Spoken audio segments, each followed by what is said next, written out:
दाऊद जी बताएं ज़रा, ये जो अब हमारे जो 4-5 हैशटैग पार्टीज़ हैं, इसके अलावा वैसे पाकिस्तान की छोटी और बड़ी सियासी जमातें तो बहुत सारी हैं जो कि इस दफ़ा इंतखाबात में हिस्सा ले रही हैं, लेकिन चले हम ज़रा चीदा लोगों की बात कर लेते हैं। तो सबसे पहले कल एक फ़ैसला आया, उसके बाद अगर हम देखें बानी PTI तो उनके सितारे इस हवाले से क्या कहते हैं। वैसे तो अभी बज़ाहिर आउट हैं वो इंतखाबात से, लेकिन आपके कार्ड्स क्या कहते हैं, ज़रा निकालें कार्ड और थोड़े से कार्ड निकाल के हमें दिखाएँ। जी बिल्कुल, और टैरो कार्ड से भी हम देखेंगे। बेसिकली खान साहब का जो लिब्रा स्टार में जो है 3rd हाउस में सैटर्न है, तो इस वजह से खान साहब जैसे भी मामलात आप उनके देखेंगे, मगर उनके मामलात में बजाते खुद प्रॉब्लम रहेगी, और इज़्ज़त शोहरत लोगों के दिलों में घर होना ये एक अपनी जगह।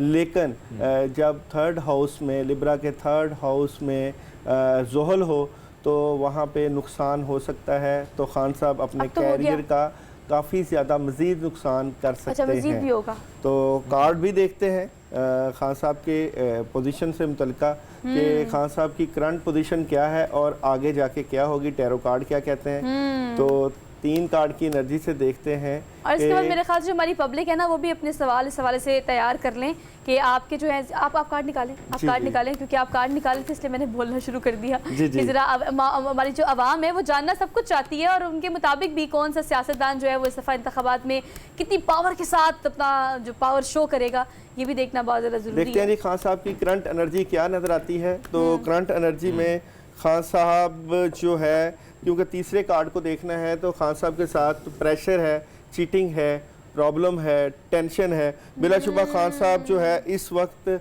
इस सूरत हाल में भी हैं कि किसी तरीके से एक ऑफ़र पेश की गई थी कि आप आउट ऑफ कंट्री चले जाएं। ये तो पता है ऑफ़र की गई थी, है ना जी, ये ऑफ़र वाला कार्ड था। पहला कार्ड ऑफ़र वाला था कि आप आउट ऑफ कंट्री चले जाएं, आप बाहर चले जाएं, और दूसरे कार्ड में ये था कि आपको फ़ायदा दिया जाएगा, आपको सपोर्ट की जाएगी।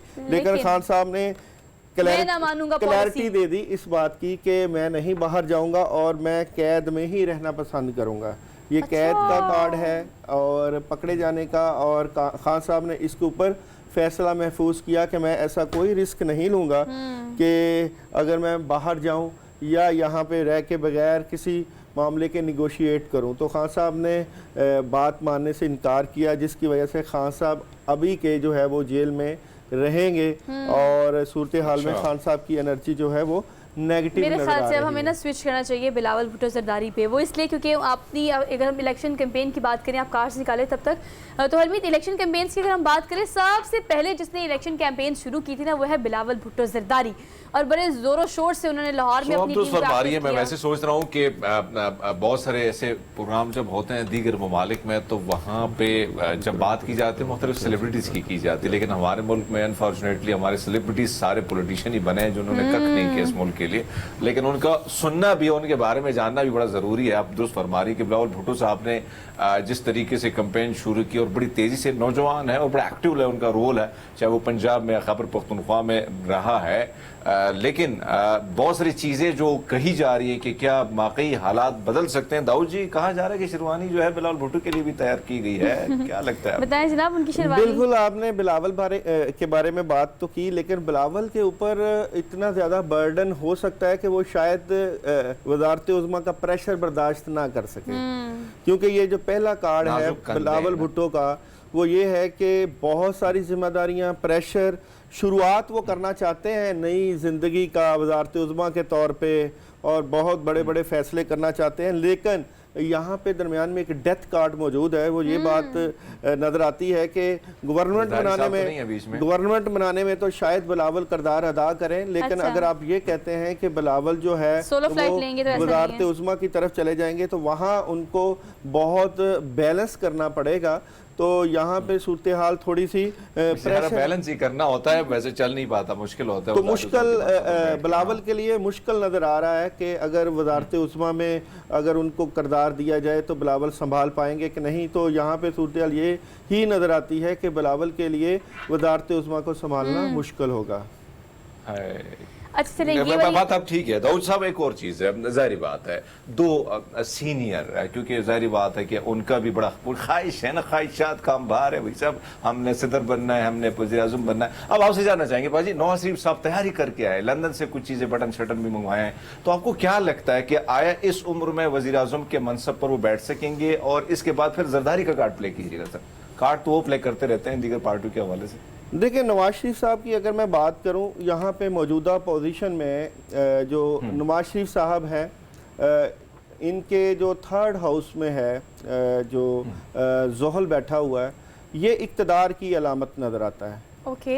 और ये लंबा अरसा के लिए नज़र नहीं आता, ये तकरीबन 2 से 2.5 साल के अरसे के लिए ऐसे नज़र ना आता कहीं है। पहले भी ऐसी हुए और यहाँ पे सूरत हाल ये है कि कैप्रिकॉन जो है, जो नवाज शरीफ का स्टार है, उसके थर्ड हाउस में जो जोहल है वो इक़्तिदार तो ज़ाहिर करता है, मगर सेहत की ख़राबी प्लस यहाँ पे 2 से 2.5 साल के अरसे का अरूज, ये इस तरह की सिचुएशन दिखा रहा है। मौजूदा करंट पोजीशन में स्टार्स की एनर्जी के मुताबिक ऐसी कंडीशन नज़र आती है, चाहे इसमें हालात जैसे भी हों, चाहे एस्टेब्लिशमेंट की आपस में यहाँ पे जोर आजमाई हो, चाहे जो भी हो, लेकिन स्टार जिस चीज़ को सपोर्ट करेंगे हमने उसकी बात करनी है। अच्छा। यहाँ पे मैं कार्ड्स की एनर्जी को भी नवाज शरीफ की करंट एनर्जी के तौर पे देखूंगा और फिर मैं आपको यहाँ पे कार्ड से ही फैसला यहाँ पे देखा जाएगा कि क्या सूरत हाल नवाज शरीफ साहब आप की एक काम रहेगी। करिए, आप कार्ड निकालें, और कार्ड निकालने के दौरान हरमीत आपको पता है हमने एक चीज़ इसको भी डिस्कस करना है,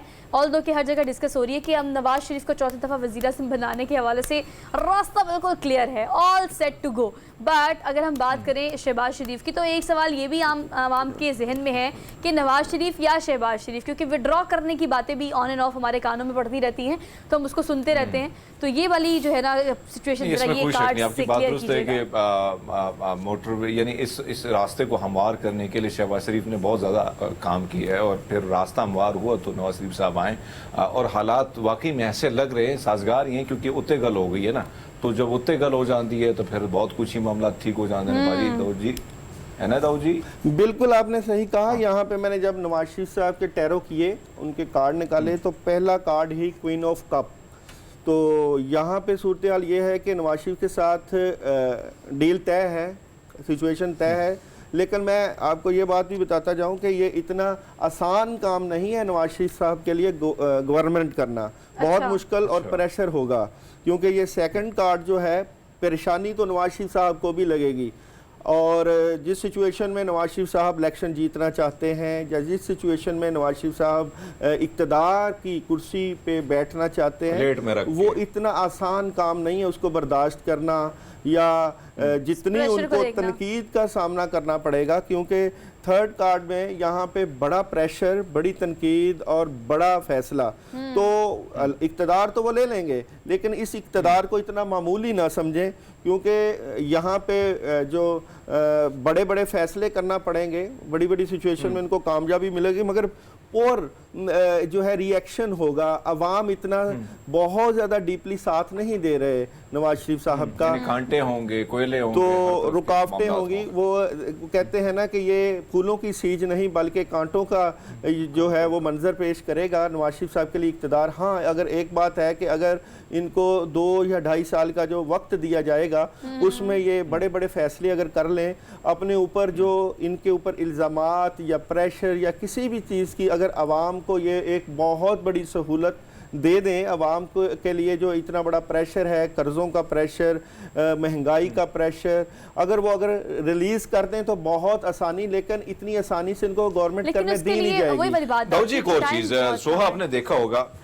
एक ही शख्सियत जो कार्ड प्ले करता है तो कार्ड प्ले हो जाते हैं। जनाब आसिफ अली जरदारी साहब की बात कर, तो आसिफ अली जरदारी साहब की करंट एनर्जी मैं देखता हूँ टैरो कार्ड से, फिर अभी तो करंट एनर्जी होगी, फिर जो लास्ट में हम इनके आने वाले वक्त की एनर्जी को भी देख के फिर फैसला कर सकते हैं, प्रिडिक्शन कर सकते हैं कि इक़्तिदार का हुमा या मुल्क के हालात 2024 में ऊँट किस करवट बैठेगा। तो आसिफ अली जरदारी की करंट एनर्जी को भी देख लेते हैं, फिर इन तमाम चारों सियासतदानों के आने वाले वक्त की एनर्जी के ऊपर भी हम बात करेंगे। तो आसिफ अली जरदारी इस वक्त सोच सोच क्या रहे हैं और उनकी अच्छा, उनकी करंट सोच के एनर्जी। बारे में आप बात कर रहे हैं हरमीत, आपको पता है हमेशा उनको मुफाहमत का बादशाह कहा जाता है। आप बिल्कुल ठीक कह रहे हैं, उनका कार्ड जहां वो पत्ता फेंकते हैं वो कार्ड चल जाता है। लेकिन उनके अपने कार्ड जो हैं वो इस हवाले से क्या कहते हैं कि हमने देखा है पिछले दिनों में उनकी सियासत को, और उन्होंने हमेशा बड़ी अच्छी तरीके से डायरेक्शन दिया, खासतौर पे अपनी पार्टी को, पाकिस्तान पीपल्स पार्टी को। सो इसमें कोई शक नहीं है कि पीडीएम को तक़वियत देने के लिए और पीडीएम को ताकत में लाने के लिए आसिफ जरदारी साहब ने जो गेम खेली वो किसी ने नहीं खेली। और जिस तरीके से उन्होंने पड़ाव डाला लाहौर में, दीगर इलाकों में, गुजरात में, पहलवानों के शहर में जो चौधरियों को राजी करना, फिर चौधरियों के बीच में दरारें डालना, वही जानते हैं। ठीक है, बताएं उनके जनाब, कार्ड क्या अगर कहते हैं? आसिफ अली साहब की बात करें, जरदारी साहब की बात करें, तो जरदारी जो है इस वक्त मौजूदा पोजीशन में दोनों तरफ का खेल देख रहा है। जरदारी साहब ने अभी बड़ा फैसला नहीं किया। एक फैसला जो मैं आपको यहाँ पे बताना चाहता हूँ वो ये कि जरदारी साहब जो है इस बात पे बजिद हैं कि मेरे बगैर गवर्नमेंट नहीं बनेगी, मैं सिंध कार्ड खेल सकता हूँ और मेरे पास पावर है, आप जितनी भी सीट ले लो, हमारे बगैर गवर्नमेंट नहीं बनेगी, तो हमें जो है वजारत उज़्मा दी जाए। और यहाँ पे जो थर्ड कार्ड है यहाँ पे कप है। तो मैं समझता हूँ कि जिस तरह नवाज शरीफ साहब के लिए 2 या 2.5 साल का अरसा इक़्तिदार में नज़र आता है, तो यहाँ पे कहीं बंदर बांट ना हो जाए और ये ना कहा जाए कि जरदारी साहब के पहला हिस्सा आप कर लो और अगला हिस्सा हम कर लें। और शायद मैं यहाँ के इस सूरत हाल में, क्योंकि यहाँ पे 5th कार्ड में और 4th कार्ड में ये लंदन प्लान की एक बास गश्त है, यहाँ पे ये जो कार्ड है, लंदन प्लान तो चलिए आपका और हमारा एक लफ्ज है ना, लंदन प्लान तो हमारी सियासत का एक लफ्ज है। ये कार्ड वो है जो बाहर के मुल्क में फैसला हुआ था, बाहर बैठ के फैसला हुआ था, जब 2 लीडर बाहर बैठे थे वहाँ फैसला हो चुका था इस बात का। कार्ड्स की एनर्जी ये कहती है मिलके खाएंगे। और लो जी बिल्कुल ठीक कह रहे हैं आप। ठीक है, बाबर आजम की तरफ आते हैं। बहुत हो गए सियासतदान अल्लाह इनको हिदायत दे कि मामला ठीक करके जाए, मुल्क को ठीक करके जाए। बाबर आजम की जो मामला है, करियर थोड़ा सा लग रहा है कश्मकश में, क्या लगता है उसको? देखते हैं जनाब बाबर आजम की करंट एनर्जी क्या नजर आती है, तो बाबर आजम के कार्ड्स भी निकालते हैं। अच्छा, वैसे ये भी ठीक है, सियासत के मैदान से ना सीधा क्रिकेट के मैदान में, वो इसलिए क्योंकि बात तफसील करना बहुत ज्यादा जरूरी है। बाबर आजम की करंट एनर्जी टैरो कार्ड से देख लेते हैं क्या नजर आती है। तो बाबर कि आवाम को भी थोड़ा रिलैक्स हो, हमारा कार्ड तो आपने प्ले नहीं करना है, तो बाबर आजम के ठीक। देखें जनाब, बाबर आजम के बारे में अगर बात करूं, एक बहुत बड़ा मंजा हुआ खिलाड़ी है बाबर आजम। दी सन कार्ड जहां मौजूद होता है, बाबर आजम का मुस्तकबल बहुत अरूज पे रहेगा। बिलाशुबा उसके ऊपर प्रेशर रहा है, वर्ल्ड कप में उस तरह का परफॉर्म शायद नहीं कर पाया जिस तरह का हम चाहते थे, लेकिन बाबर आजम के ऊपर, बाबर आजम अभी मजीद क्रिकेट खेलेगा, उसकी क्रिकेट खत्म नहीं हुई, घटक रही हैं और बिल्कुल वो बहुत, और उसका आने वाला आगे 3 साल का वक्त जो है वो बहुत ब्राइट नजर आता है बाबर आजम का। बाबर आजम के लिए कामयाबियों के रास्ते बहुत ज्यादा वसी नजर आते हैं और बाबर आजम के लिए कामयाबियों के रास्ते हमेशा खुले रहेंगे। Thank you so much for being here.